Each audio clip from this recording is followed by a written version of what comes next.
Целосен мрак им се заканува на клинички и на железница. За помалку од 2 недели електричната енергија во овие институции може да биде целосно исклучена. Од Евана за Телма велат дека тие веќе испратиле известување до нив.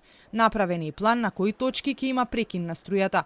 Од Евана потенцираат дека ќе бидат преземени сите законски механизми од нивна страна за да си го наплатат долгот.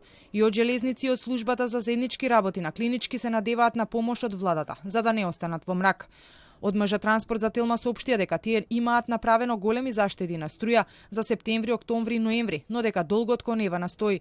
Во преговори се со владата и со компанијата и се надеваат дека ќе се најде решение за да не сопрат возовите. Од службата за заеднички работи на клинички со сличен став. Велат тие се посебно тело кое не се финансира од буџетот туку сами.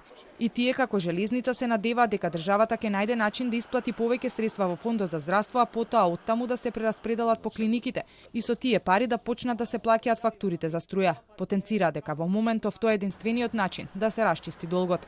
Телма неодамна објави дека долгот на мајка Тереза е околу 7 милиони евра, во кои влегуваат фактури од ГОП 8 септември. На железници пак е околу 6 милиони евра. Листата на должници за струја е долга. Износот достигне и до 40 милиони евра.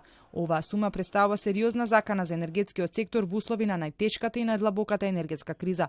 Од понеделник пак се очекува Евана да прати известувања за исклучување и до други институции.